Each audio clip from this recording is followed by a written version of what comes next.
전체를 지휘하는 지휘자였을 수 있다고 생각합니다. 윤석열은 그 정도의 기획력도 없고요. 네. 그리고 특히 계엄이 있었던 날에 네. 기자들하고 회식을 합니다. 바로 밤에 전화 받아가 자기 말로는 전화 받아가지고 골드버그한테 설명을 계엄을 정당화하는 설명까지 한 사람이 회식 가서 술을 먹고 있었다 기자들하고. 이거는 제가 보기에는 알리바이 조작처럼 느껴져요. 트럼프 상대가 있어야 지금 무조건 괴롭힐 거거든요. 아, 협상할 사람이 없으면 네. 그리고 그 협상할 사람이 별로 실력이 없었던 사람이면 네. 없는 게 낫다. 나쁜 사람보다는 없는 게 낫다. 아, 지금 우리의 비상계엄 사태를 어떻게 보는지를 알 수 있는 뭐가 그것도 얘기를 안 하죠. 단 네. 한마디도 안 합니다. 왜 그러죠? 왜 그럴까요? 자기가 그 얘기를 하면서 비판을 하면 네. 그러면 자기를 욕하는 게 되는 거죠. 이거를 꼭 갖고 있다가 네. 상황에 따라서 나중에 트럼프는 철저하게 자기가 협상과 거래에 이용할 것이다. 아니. 네, 이번 시간은 조국혁신당 김준형 의원과 함께 지금 우리가 처해 있는 또 외교적 상황, 이것도 굉장히 또 심각한 게 많은 것 같습니다. 그 이야기 좀 여쭤보도록 하고요. 또 현재 체포 또 수사 관련된 이야기도 같이 한번 여쭤보도록 하겠습니다. 조국혁신당 김준형 의원님 어서 오십시오. 네, 안녕하십니까. 네. 반갑습니다. 오랜만에 뵙습니다. 네, 네. 네, 그리고 우리 최은경 기자도 함께 네, 하겠습니다. 안녕하십니까. 네. 아, 이게 외교 이제 트럼프가 이제 열흘 남았나요? 취임까지? 1월 20일, 예, 미국 시간으로 1월 20일입니다. 예, 대략 한 열흘 정도 아마 남은 것 같고요. 네. 이제 각 나라들이 트럼프 시대를 또 대비하기 위해서 열심히 준비 중인 것 같은데 네. 우리는 조금 준비하기가 어려운 상황인 거죠? 장단점이 좀 있습니다. 근데 무조건 나쁜 점만 아, 있는 게 장점도 아니라 있어요? 아, 왜냐하면 네.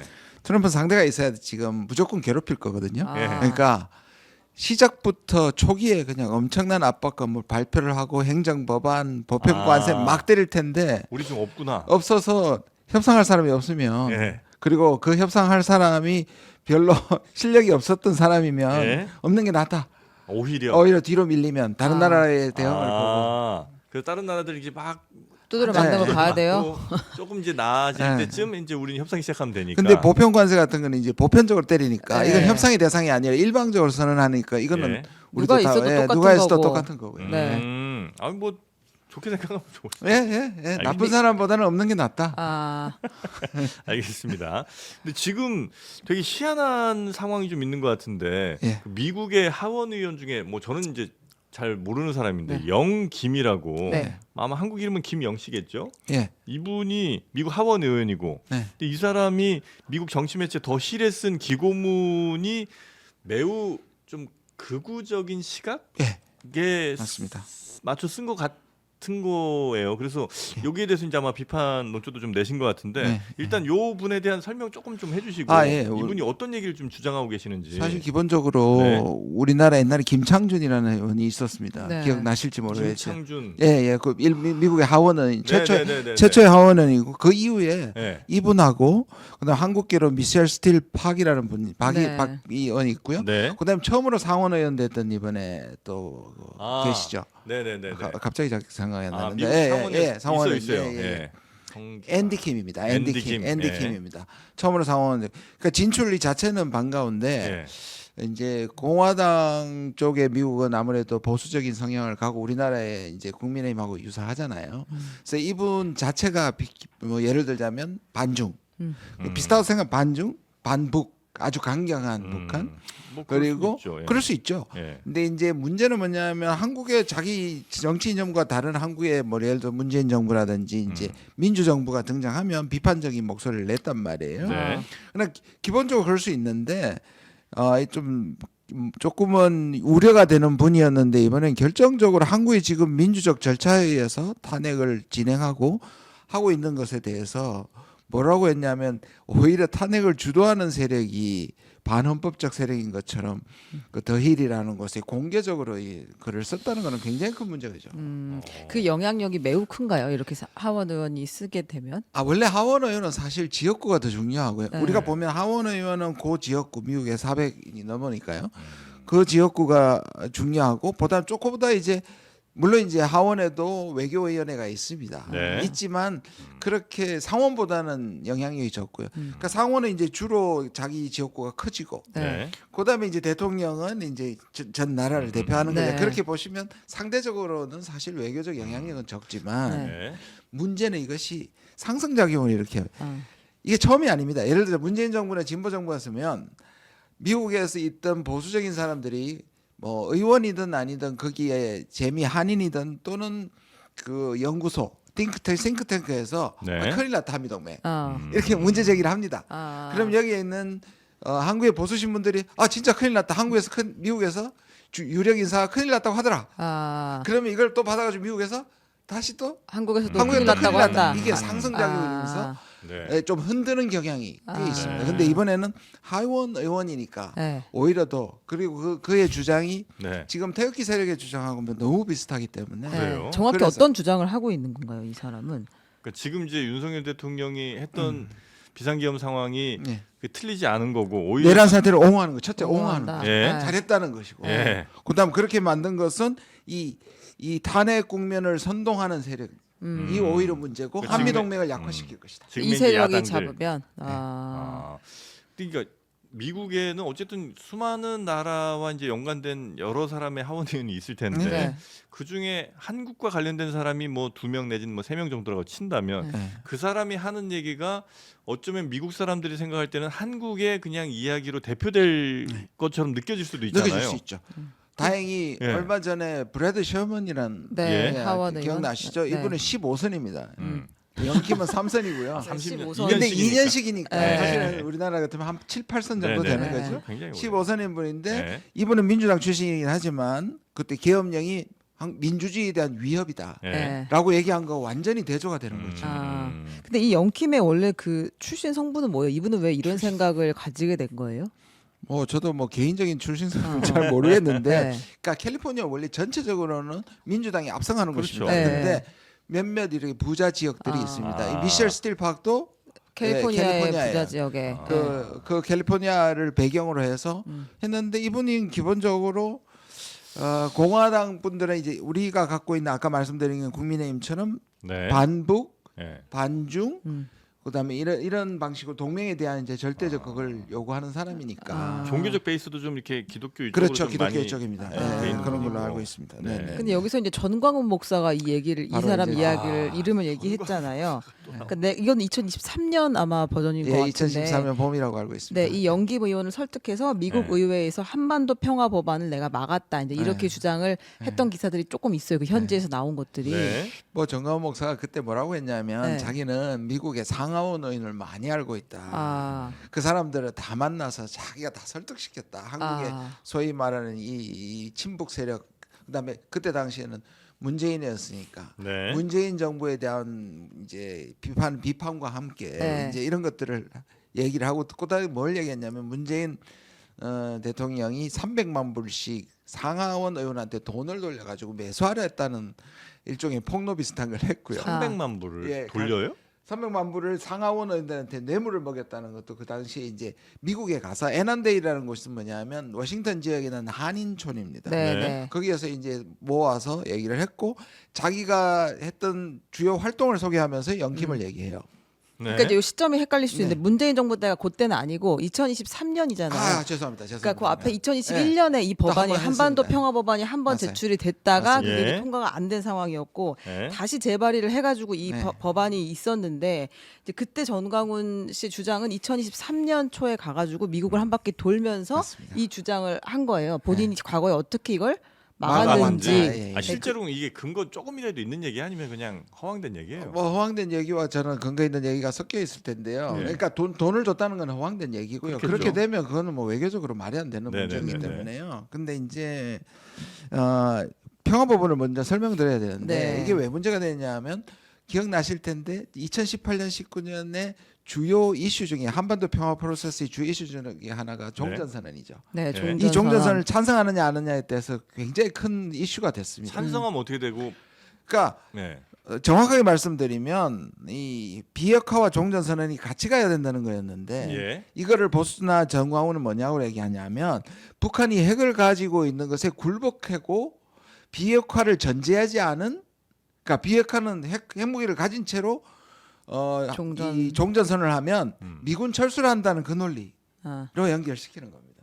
그러니까 종전선언을 마치 미군 철수와 똑같다고 얘기를 하는 거예요. 전혀 그런 게 아닌데. 네, 네. 그러면 이제 미국에서 우리 이 교민들이나 하나의 이제 일종의 그 시민단체를 만들어서 평화법안을 지지한 평화법안이라는 걸 냈습니다. 그 주도를 했던 사람이 바로 브래드 셔먼입니다. 아까 네. 말씀드린. 네. 근데 이분이 이제 민주당 위주로 이제 공화당도 몇 명이 있는데요. 한반도에서 기본적으로 평화 체제가 와야 된다. 전쟁이 끝나고 평화 체제가 와야 된다고 하는 평화 법안인데 네. 원래 지금 원래도 그러니까 두 번 이게 이제 그대로 가다가 네. 회기가 끝나면 자동 폐기가 됩니다. 그렇게 했죠. 다시 해야 됩니다. 네, 네, 네. 이번에 회기에 지난번 회기는 40명이었고 지금 말씀하신 2021년에 한 20여 명, 30여 명 정도 됐었습니다. 그거를 영킴이 네. 미 행정부에 편지를 보내서 이거 절대로 공화당에서 절대로 통과되면 안 된다. 북한을 인정하고 북한 핵을 인정하는 거라고 아까 말한 그런 식으로 매도를 해서 자기가 평화법안을 멈췄다. 네. 그런데 그 뒤에 누가 있냐면 정강훈이 내가 설득했다. 영킴을 설득해서 네. 그 법안을 폐기시켰다라고 하는 겁니다. 그러니까 이제 평화법안이 통과되면 지금 현재는 우리가 휴전 상황인데 네. 여기 이제 종전되면서 평화 체제로 가자는 이제 겁니다. 그들의 논리는 그러면 야 어차피 평화 체제 됐으면 미군이 여기 주둔할 이유가 뭐 있어 돌아가겠지. 그러니까 미군 철수랑 요거랑 이어진 거야라고 주장을 한 거고. 그렇죠. 그렇게 하면 안 된다고 네. 정광훈 목사도 주장을 하고 영김 이 의원도 역시 마찬가지로 그렇죠. 동조를 하는 거고. 그렇죠. 문제는 그런데 문재인 대통령이 300만 불 줬다는 얘기가 황당한 게인 것이고 본인은 뭐라 했냐면 자기가 영킴을 비롯해서 후원금을 준다고 약속했다. 이것도 불법이거든요. 네. 또 문제되거든요. 그래요. 근데 그리고- 지금 이제 이러면 굳이 따지면 허위 사실 공표인 거잖아요. 왜냐면 그리고- 내가 그 당시에 뭐 문재인 정부에서 와가지고 미국의 의원들한테 300만 불씩 줘가면서 이 법안을 통과시키려고 했다라는 게 이제 전광훈 씨의 그 당시 주장이었던 주장이었고. 건데 그거는 그냥 별도의 조치 없이 그냥 끝난 두셨나요? 거.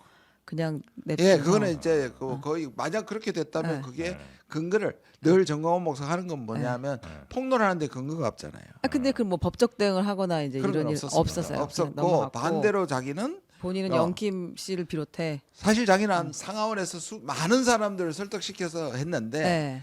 영킴만 처음에는 영킴도 자기와의 연결을 부인했는데 자기가 후원금도 준다 하고 이렇게 하니까 영킴은 자기 이름을 밝혀도 좋다고 자기한테 얘기했다. 이게 2023년에 말한 겁니다. 그러니까 다른 상하원 의원들이랑도 훨씬 더 많은 내가 교류와 거래가 있는데 네. 그 중에 이제 밝힌 사람은 이 사람 정도다 이렇게 얘기한 거예요. 그러니까 커밍아웃을 한 거죠. 이번에도 이렇게 대놓고 거의 정광훈 목사와 비슷한 주장을 지금 하고 그걸 더힐에다가 본격적으로 냈다는 게 문제죠. 근데 이제 지난 거는 뭐 그렇다 치더라도 약간 좀 제가 걱정되는 건 어쨌든 캘리포니아라는 곳에서 민주당세 강한 곳에서 당선된 소중한 보수당 국회의원 하원 의원일 거 아니에요, 이 사람도.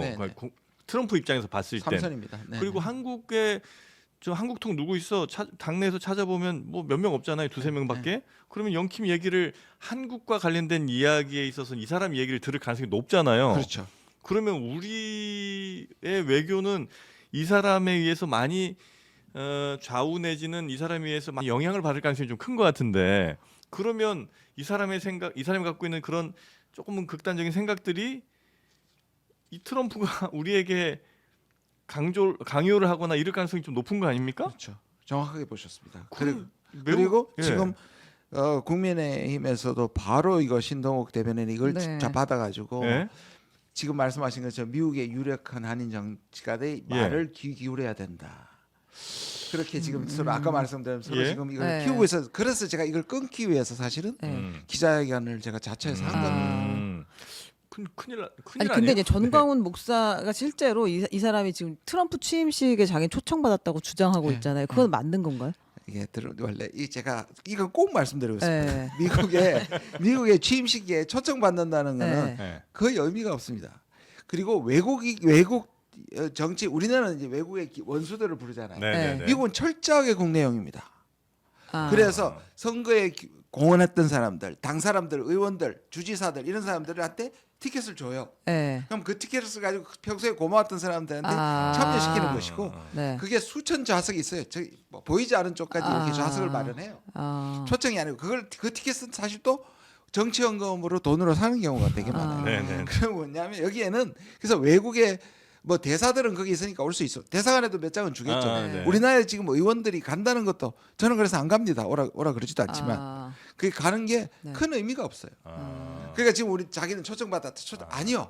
그런 초청을 예를 들어서 트럼프가 직접 외국에 있는 고위급한테 보내는 초청장은 없다고 생각하시면 돼요. 아, 그 아예 존재하지 않아요? 존재하지 않습니다. 아, 우리는 명단을 쓰잖아요. 이렇게 네. 대통령이 하고 초청하는. 그 실제로 네, 정식으로 초청합니다. 근데 네. 이거는 국내용이고 국내용에 배정된 걸 제가 모르긴 해도 네. 정확하게 뭐 누구한테 받은지 모르지만 여기 의원들도 대사관이나 거기에 있는 유력 한인 정치인들이나 기업가들이 확보한 티켓을 아마 받아서 저 멀리 앉을 수 있습니다. 근데 이제 가더라도 뭐 그 근처에 비슷한 사람들도 만나기는 어려운 구조다 이거죠. 그렇죠. 트럼프의 이제 사돈의 팔촌에 뭐 이렇게라도 어떻게 한번 만나보려고 되게 다들 애를 쓸 예. 텐데 그 가능성은 별로 그렇죠. 없는 그 건가요? 두 개로 구성됩니다. 그 자리에서 시계에 앉아 있는데 아까 네. 말씀 수천 명이니까 저 끝에 앉을 수도 있고 거기서 네. 뭔가 협상을 하거나 네. 고위급을 만날 시간은 없고요. 아. 그다음 그 밤에 이 소위 말하는 볼이라 그래가지고 파티가 네, 있습니다. 네. 그 파티가 되었습니다. 파티는 좀 가야 되는 거 네. 아니에요? 근데 그 파티도 몇천 불씩 하는 겁니다. 아니, 돈을 역시, 내고라도, 예, 예. 그걸 받아서 네. 그 파티도 마찬가지로 그렇게 배분을 아. 하는 거죠. 아니 그 어차피 이 사람들은 아마도 그 가서 뭐 트럼프와 무슨 이게 중요한 게 아니고 내가 초청받았다는 것 자체가 이제 본인의 어떤 국내용이죠. 그렇죠 그런 거를 국내 내가 초청 받았다고 네. 얘기하는데 그 초청에 내실은 없는 겁니다. 아. 뭐 그건 그러면 이제 그 전광훈 네. 목사로 필두되는 그 극우 세력이 미국 정치에 미치는 그러니까 한국을 바라보는 그 시선에 미친 영향이 있기는 확실히 있는 것인데 그게 어느 정도인지는 지금 파악은 안 된 그건 상황이고. 역시 아까 말씀드린 미국에서 한번 치고 네. 쿠션을 해서 다시 오고 아. 결국 국내 영향을 하는 겁니다. 이게 국내의 문제는 지금 탄핵 반대 세력이나 윤석열의 지지자들을 선동하는데 또 다시 힘을 받게 되는 거죠. 봐라, 미국조차도 한미 동맹이 중요하고 탄핵을 추진하는 세력은 반동맹 세력이고 네. 반미 세력이고 아. 네. 오히려 우리가 그리고 대통령을 살아남아야 윤석열이 살아남아야지 한미 동맹을 지킨다 이 논리로 가는 거죠. 혹시 트럼프가 지금 우리의 비상계엄 사태를 어떻게 보는지를 알 수 있는 뭐가 뭐가 또 좀 얘기를 안 하죠. 단 네. 한 마디도 안 합니다. 왜 그러죠? 왜 그럴까요? 그게 두 가지 이유가 있어요. 네? 이 사람이 지난 선거에 떨어졌을 때 네. 그해 1월 11월에 선거가 있었고 1월에 2023년인가요? 아니죠. 2021년이네요. 20년에 떨어 2021년 1월에 의회 난입 사건이 의사당에 있었죠. 의사당 들어갔죠. 난입 사건이 네. 있었죠. 예. 그거는 우리와는 달리 군인은 아니지만 트럼프가 그 민간인 선동했던 무장- 예. 네. 무장한 민간인들. 실제로 부정선거라고 얘기했던 것도 예, 예, 비슷하고 예. 아, 내란 그래서 국회를 침범해서 사람도 여러 명 죽었습니다. 맞아요. 네. 그것과 연결돼서 자기가 그 얘기를 하면서 비판을 하면 네. 그러면 자기를 욕하는 게 되는 거죠. 아, 비판을 안 하더라도 내가 해봐서 아는데 뭐 이런 얘기는 할 수 있는 거 아니에요? 그래서 오히려 이거를 꼭 갖고 있다가 네. 상황에 따라서 나중에 트럼프는 철저하게 자기가 협상과 거래에 이용할 것이다. 오히려 공식적으로 얘기하면 네. 비판할 수도 없고 찬성할 수도 없는 상황이잖아요. 비판해버리면 자기 욕이 되고 예. 찬성을 해버리면 한국하고 네. 그러니까 이 찬성을 해버리면 자기 욕이 되고 반대를 하게 되면 지금의 세력과 동조를 하는 거니까 철저하게 네, 계산돼서 안 하는 것 같거든요. 아, 그럼 이제 그 현재 트럼프는 뭐 좀 제외하더라도 한국에 있었던 미국 대사 같은 경우는 이 상황에 대해서 비상계엄에 대해서는 굉장히 불편한 심경을 드러내긴 했었잖아요. 저는 이 정도로 미국의 외교관이잖아요. 네. 이렇게 대놓고 비판하는 걸 처음 볼 정도로 강경한 거죠. 아. 이 부분뿐만 아니라 음. 얼마 전에 왔던 블링컨도 마찬가지입니다. 네. 다 이것은 민주주의에 대한 훼손이라고 분명히 얘기를 하고 있습니다. 근데 이제 대사가 좀 불편하게 생각한 건 어쨌든 바이든 정부의 대사인 것 같고 그다음 트럼프 정부에선 누가 이제 오긴 와야 될 거 아니에요. 네, 네. 누가 오는지는 아직 뭐 내정돼 이런 거 없죠. 이제 최근에 이제 나온 건데 이게 네. 자가 발전인지 아니면 뭐 내부에 실제로 진행이 되고 있는지 저는 반반이라고 생각하는데요. 이제 미셸 스틸 팍이라고 아까 네. 말씀드린 이분도 3선에 도전했다가 네. 604표로 떨어졌는데요. 네. 아. 그런데 그게 우편 투표가 등장하면서 뒤집어졌습니다. 아 사전 투표. 사전 이기다가 그러니까 사전 투표가 나중에 돼서 이게 아. 뒤집어져서 이분도 트럼프처럼 자기가 진 게 부정선거라고 얘기하는 분입니다. 아, 네, 부정선거는- 전 세계 최대 정신이네요. 부정선거가. 시대 정신. 아 이거 너무 심각한 정도예요. 모든 사람이 부정선거 얘기를 이렇게 막 그리고 아무렇지도 않게 하고 있네요. 일종의 트럼프 키드입니다. 그러니까 뭐냐면 아. 출범할 때, 그러니까 출마할 때 트럼프가 이렇게 지지를 했어요. 나의 전적인 지지를 받는 사람이라고 얘기를 해요. 아 그래요. 네. 그리고 이분도 똑같이 영킴처럼 네. 반중입니다. 그래서 한미 동맹은 한국은 중국을 대상하는 일종의 전위대가 돼야 된다는 식으로 얘기하는 분입니다. 굉장히 강경한 분입니다. 아, 네, 이 미셸 스티팍이 지금 제일 이 박은정 씨인가요, 이분이? 예, 박은주 씨네요. 박은주 네. 씨인데요. 근데 이분이 제일 지금 일단 유력한- 유력한 유력하게 거는 이름을 보입니다. 거론되기는 한다. TV 한 방송국, 미국의 TV 한 방송국이 네. 강력하다고 발표를 했고요. 네. 아, 그다음에 내부에서 하원 의원을 했던 하원 의장을 했던 공화당의 그분이 마이크 존 제가 지금 이름 잘 기억 안 나는데 네. 그분이 이제 지지를 이분을 가야 된다고 자기가 트럼프한테 아. 얘기했다, 추천했다라고까지 나오고 그럼 있습니다. 예를 들어 다 이번에 뭐 탄핵이 인용이 되고 다음 정부가 들어서면 같이 이제 마주칠 일이 많을 텐데 아마 불편할 일이 꽤 많겠네요. 그렇죠. 이게 우리나라 내부에서 그러니까 트럼프가 이걸 해석하는 어느 쪽도 우리한테 유리하지 않습니다. 예를 들어서 이렇게 얘기하면 이게 트럼프한테서 한국에 대한 선입관을 딱 심어줄 것이고 그다음에 다음 정부가 썼을 때 이 다음 정부는 네. 자기와는 반대되는 정부로 얘기를 할 것이고 그렇겠죠. 그러면 네. 한미 그걸 통해서 압박을 계속 더 하게 될 것이고요. 아 그래요. 이게 좀 문제가 됩니다. 근데 이제 이게 확실해질지는 조금 두고 봐야 된다. 이 네. 사람이 지금 자가 발전할 가능성도 가능성도 꽤 있기는 있다. 아. 근데 누가 오더라도 조금 불편할 가능성은 좀 많겠네요. 네, 아, 그렇죠. 일단 트럼프가 불편하기 때문에 누가 오는지 다음 네. 문제인가 한 것 같습니다. 네. 자 그리고 그 가기 전에 골드버그 대사가 예. 이제 뭐 인터뷰도 했고 이제 여러 가지 네. 의장도 만나고 했는데 음. 지금 좀 진실 공방이 있는 이야기들이 조금 있어요. 예, 대사는 그게 저도 포함되어 있고요. 대사는 짐 싸서 이제 갔습니다. 그렇죠. 예, 예. 지금 더 이상 한국에 있지 않는데 일단 몇 가지 얘기 중에 계엄 당일에 그러니까 계엄 그 다음 날까지 포함해서 계엄 언저리에 이제 김태효 국가안보실 1차장과 필립 골드버그 전 주한미국 대사 간의 이제 통화가 있었다. 이제 정동영 의원의 주장에 따르면 그 당시에 이제 이 골드버그 대사가 본인이 진짜 대노해서 화를 냈다는 건 인정하고 갔어요. 그러니까 인터뷰를 통해서 너무 화가 나고 자기는 이게 말도 안 된다고 생각한다라는 얘기까지는 하고 갔는데 네. 근데 그때 요 얘기를 어떤 상황인지를 알아보려는 과정에서 이제 김태호 1차장의 주장이 지금 이 한국 사회가 너무 이제 혼란하고 하니까 이제 계엄은 불가피한 선택이었다. 이렇게 설명을 했다는 거예요. 계엄은 불가피했다. 네. 근데 이제 그렇게 정동영 의원이 들었다고 주장을 했고 그리고 김태호 차장은 그런 얘기 한 적 없다고 없다고 지금 부인하고 있는 네, 네. 상황이죠. 네. 거기다가 하나 더 이제 의원님이 하신 이야기도 네, 있잖아요. 제가 저로부터 시작했습니다. 사실은. 뭐라고 했냐면 그 이 골드버그 대사가 윤석열 정부와는 정말 상종하지 네. 못하겠다고 내가 본국에 보고했다라고 했는데 이제 요거에 대해서 골드버그 대사는 내가 본국에 보고한 내용을 누가 알 수는 없지 않느냐라고 이야기를 하고 떠나긴 했었어요. 네, 외교적으로 얼마든지 할 수 있는 얘기고요. 제가 받은 건 믿을 만한 정보고 실질적으로 정확하게 하면 우방국 대사관은 미국 대사관이에요. 네. 근데 영어로 받지를 않았기 때문에 정확하게 무슨 표현을 했는지는 모릅니다. 근데 이게 제가 외통위에서 네. 외통위가 잘 안 열리잖아요. 네. 지금 김석기 위원장이 저쪽이라서 외통위를 일부러 안 열고 있거든요. 사실 네. 열어야 되는데 근데 그때 사실 그 정부 부처 사람들은 아무도 안 나왔고요.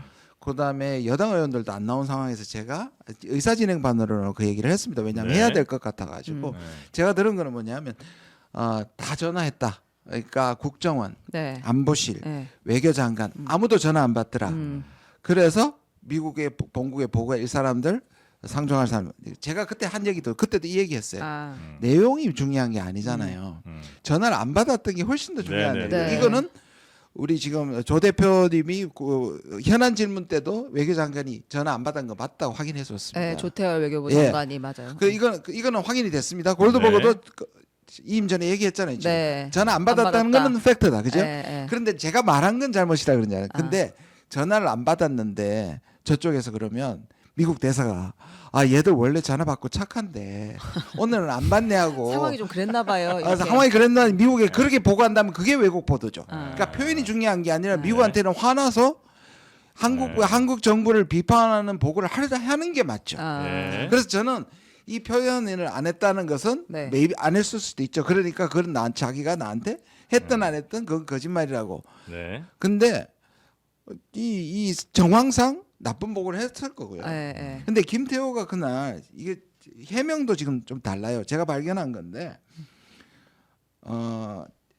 두 개의 전화를 받은 것처럼 골드버거에서는 얘기합니다. 네. 김태호 전화가 하나 있었고 네. 자는데 네. 외교부에서 누가 전화를 해가지고 이 두 사람 다 계엄을 정당화하는 두 개의 전화를 받았다고 얘기합니다. 그런데 밤에 아무도 안 받았고 김태호가 그 다음날 아침에 전화했다고 얘기합니다. 네. 중간에 잘 때 전화한 사람은 몇인지는 모르겠고요. 그런데 김태호의 해명은 이겁니다. 늦은 밤 골드버거 대사로부터 전화를 받았다고 합니다. 네. 김태효. 아, 거꾸로 된 거예요? 누가 전화를 한 거예요? 그럼 전화 받았다는 거잖아요. 전화 네. 안 받았단 말이에요. 그러니까 그날에 네. 안보실이든 국정원은 다 안 받았지. 늦은 네. 밤이라고 그러면 언제일까요? 우리가 지금 10시 반부터 이미 계엄했을 때가 늦은 네. 밤입니다. 계엄 해제된 게 12시 넘어였단 네. 말이에요. 네. 그러면 이 계엄이 해제된 이후에도 김태호가 골드버거 대사한테 저기 계엄의 합리성 정당하다고 얘기했잖아요. 그러면 네. 한두 시일 거예요. 예. 그런데 골드버거는 그때 받은 적이 없다고 얘기해요. 아. 아침에 받았다 했잖아요. 예. 그러니까 이미 자기는 김태호는 전화를 성실히 받았고 예. 그다음에 그때 마치 계엄이 선포되기 전이라고 지금 강변하고 있는데 골드버거에서는 그 다음날 아침에 받았는데 네. 또 아. 계엄을 정당화했다 그래요. 이게 좀 아. 굉장히 좀 헷갈리실 수 네. 있을 것 같아요. 짧게만 좀 말씀드리면, 그러니까 골드버거란 미국 대사가 있죠. 우리나라에 있는 그 미국 대사. 지금 이제 갔습니다만 이제 대사가 있는데 12월 3일 당시의 상황을 이제 설명을 좀 해주신 거고, 그 당시에 갑자기 이제 비상계엄 터지니까 대사도 이게 뭔 일이야 이렇게 막 궁금해했을 텐데. 그때 전화를 했더니 다들 우리 정부 관계자들 안 받았고 네, 안 그래서 받았어요. 화가 무척 났고 요까지 이제 팩트인 것 같고요. 네. 그 다음에 요새 이제 좀 달라지는 주장 김태효라는 국가안보실 1차장이란 이 사람은 아니다. 뭐 전화 받았고 뭐 거기에 대해서 얘기를 해줬다라고 이제 했으나 그날 밤은 안 받은 것 같고 다음날 아침에 네. 밤엔 전화 안 받고 아침에 아마 통화를 한 것 같고요. 네, 네. 그리고 이제 여기에서 계엄의 정당성을 얘기를 했는데 그 얘기를 듣고 뜨악했다는 게 이제 보도가 좀 나온 거고, 그다음에 이제 김준영 우리 의원과 관련해서는 골드버거 대사가 저 상종 못할 사람들이라고 얘기를 한 것으로 본국에 보고한 것으로 제보를 받으셨는데 거기에 대해서 골드버거 대사는 그런 건 아니다. 내가 전화했는데 다른 사람이 어떻게 하냐. 해명은 했으나 그건 뭐 상당히 믿을 만한 정보라고 이제 제보라고 이제 말씀을 주신 겁니다. 그 정도 되면 좀 괜찮으실까? 네, 알겠습니다.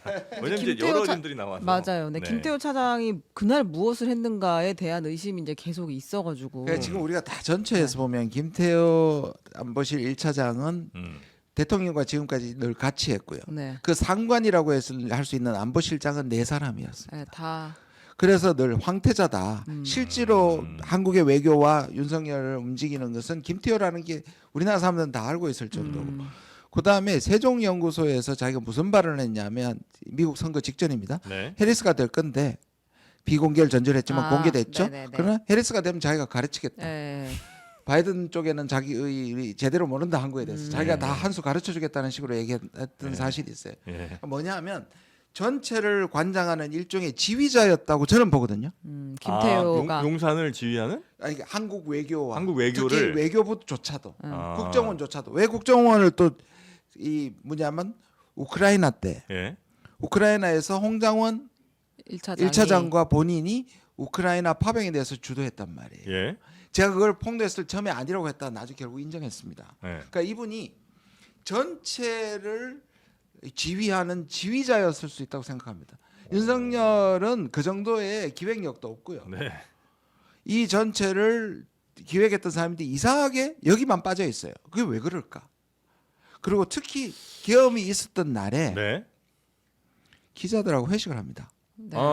밤늦게. 12월 3일. 근데 이 사람이 보면 최근에 또 나왔습니다. 김병조 의원이 HID 예, 우리 예, 문재인 예, 예. HID 방문까지 했습니다. 예. 네. 그리고 우크라이나도 자기가 했고요. 그럼 이런 걸 네. 보면 그날에 몰랐을 리가 없고 음. 그다음에 바로 밤에 전화 받아가 자기 말로는 전화 받아가지고 골드버그한테 설명을 계엄을 했다고. 정당화하는 설명까지 한 사람이 음. 회식 가서 술을 먹고 있었다 기자들하고 이거는 제가 보기에는 알리바이 조작처럼 느껴집니다. 나는 그 계엄 상황과 무관한 사람이라는 무관하다. 걸. 그리고 외교 쪽에 있어서 외교안보에 있어서는 이 사람이 거의 모든 결정을 다 내리고 조율했던 사람인 것 같다. 우크라이나, 일본 전부 네. 다 했잖아요. 일본에도 뭐 일중마라고 하고 중요한 중일마. 예. 중일마. 이 정도로 능력이 있는 사람이에요, 이 김태우가? 이명박 때도 네. 지소미아를 비롯해가지고 전략적 비서관으로 했고요. 네. 그다음에 뭐 저는 동의하지 않습니다만은 네. 이분의 그 생각은 동의하지 않습니다만 시카고에서 정치학 박사도 했고요.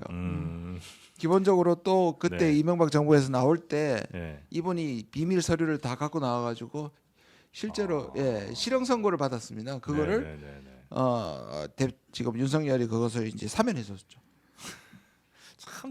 참 이번 정부의 인사는 정말 그 수사 받은 피의자들과의 바로 굉장히 사면하면서 묘한 관계들이 좀 많은 것 같은데. 지금 하나씩 이분의 이제 행적이 아마 드러날 거예요. 그러니까 문제는 이 실행된 게 네. 김용현을 중심으로 일어났잖아요. 네. 그건 한 옵션이었고 다른 옵션에는 우크라이나 파병 옵션도 있었고 네, 네. 저는 뭐 일본 옵션도 있을 것이고 다 있었다고 생각을 합니다. 아. 그런 것들 중에 이 부분은 충분히 인지하고 있었지만 네. 이 부분에 대해서는 자기가 오히려 알리바이를 만들었다는 게 이제 제가 추정하는 그 부분은 제 추정이에요. 네. 근데 굳이 소설을 좀 써보자면 이 사람이 네. 그럼 HID는 그러니까 이 사람이 예를 들어 우크라이나니 뭐 이렇게 외교 쪽으로는 뭐 했다 치더라도 HID 방문에서는 너무 도대체 이상하죠. 왜 방문을 했고 원래는 네. 윤석열 대통령이 거기 방문하기로 돼 있던 것이 대신 간 것이 김태호입니다. 그럼 대신 가려면 2차장이 국방 관련입니다. 네. HRD를 진짜로 그 다른 그러면 2차장이 가야 하는 겁니다. 1차장은 외교 담당입니다. 네. 네네. 2차장이 국내 대북이죠. 그렇죠. 대국방. 국내고 3차장이 대북이고. 네. 그럼 왜 이 사람이 가서 무슨 뭘 점검하고 뭘 생각하고 뭘 그러니까 너무 기- 이상한 거예요. 계룡산에 가는 것도 그렇고 그리고 네. 지금 나오는데 12월 3일 아침부터 네. 이분을 중심으로 통신 점검을 계속 시달했다는 게 지금 또 나오고 있습니다. 그러니까 김태호가 김태호는 12월 3일 날 계룡산 간 적 없다 이렇게 부인하는데 계룡산을 갔다는 얘기가 아니고 네. 계룡산에 있는데 그 계룡 부대에 계룡대. 계룡대 계룡산 예. 죄송합니다. 계룡대에 갔다는 네. 게 아니라 예. 계룡대에 간 거는 23년이고 예. 네, 맞습니다. 그날 12월 3일 계엄날 아침에는 통신 점검을 일시에 다시 하는 점검을 명령을 내린 사람이 김태현이라는 것이 또 김병조 의원의 제보입니다. 왜냐하면 이제 어떤 작전을 수행하는 데 있어서 통신 잘못되면 안 되니까 마지막 점검을 한번 했다라고 볼 수는 이 사람의 있겠군요. 지금까지 역할상, 그다음에 정황상 네. 모르고 있었다는 것은 말이 안 된다는 그 내란 특검에서 외환 추가해야 된다는 거는 혹시 뭐 의원님도 강력하게 거죠. 예, 저도 주장하셨던 강력하게 내용이에요? 주장합니다. 역시 그거는 이번 저 비상계엄에 있어서 명분을 만들기 위해서 북한을 자극했던 것이 너무나 좀 명확해 보인다 이런 이유 때문이신 거고요. 그 제가 몇 가지 옵션들이 있었다고 말씀드렸잖아요. 우크라이나 네. 파병도 왜 한기호와 신원식의 문자, 네. 심리전, 네네네. 그다음에 파병 자체도 그렇고요. 그다음에 이제 그 HID, 네. 그다음에 북한군 위장, 그다음에 무인기, 원점 타격 이런 것들이 다 여러 중에 실제로 진행된 거는 이번에 김용현을 중심이잖아요. 그래서 네. 이분은 뒤로 요 건에 대해서는 뒤로 빠졌지만 음. 이 전체를 기획한 사람이 과연 누구냐? 그렇게 봤을 때는 오히려 왜냐하면 김용현은 지금 계엄을 했던 그 부분에 대해서만 전문가잖아요. 네네네. 전체를 기획하고 일본이나 우크라이나 할 만한 능력이 안 되는 사람이란 말이에요. 그렇게 보면 네. 누군가가 브레인이 있는데 실제로 골드버그 대사가 뇌수라 그랬어요. 아, 윤석열의 브레인이라 그랬단 말이에요. 그러면 그럴 여기서 가능성이 크죠. 큰 그림을 그렸을 때 가능성이 있다고 의심하고 계시는 것이다. 지금 한 한 달여 지났는데 네. 예를 들어 증거가 만약에 있었다면 상당 부분은 그리고 연결고리를 못 찾았네요. 아니 왜냐하면 아직까지. 지금은 내란 행위 그날 그 자체를 조사하기 때문이에요. 그러면 이것이 깊이 들어가고 만약에 탄핵이 되고 하면 이 전체를 계획했던 사람이 반드시 등장하게 되고 그 제보는 더 구체적으로 앞으로 나올 그 수밖에 증거는 없어요. 많이 없어지지는 않았을까요? 지금 뭐 열심히 이제 지우겠지만 사람들을 죽일 수는 없을 거 아니에요. 기본적으로 사람들이 정은하는 저는 이 대세가 넘어가면 나올 거라고 봅니다. 아. 그다음에 요거 하나 관련해서 네. 하나만 더 조태열 장관이 그때 이제 계엄 당일에 쪽지를 받았다고 얘기하잖아요. 근데 이제 그거에 대해서 자기 기억나는 게 재외 공간이란 단어 정도가 기억난다고 네. 했는데 그리고 놓고 나왔다. 나는 네. 쪽지와 거리두기를 했는데 그 재외 공간이 들어가는다는 건 어떤 걸 추측해 볼 수 그러니까 있는 거예요? 저는 말이 안 되는 게 뭐냐면 두 개가 지금 또 쪽지가 두 개는 나왔습니다. 네, 저는 최상목 쪽지 조태열 아마 쪽지. 다른 전 국무위원들도 받았을 가능성이 일단 나온 것은 최상목 두 분의 이 쪽지를 받은 이유가 너무 이상한 거예요. 그 충격적인 상황에서 대통령이 특별히 쪽지를 줬으면 최상목은 그 3일 동안 자기는 보지도 않았다 했죠. 네. 보지도 않고 차관한테 줬다. 줬다. 네. 이게 말이 안 되고 일단 네, 네.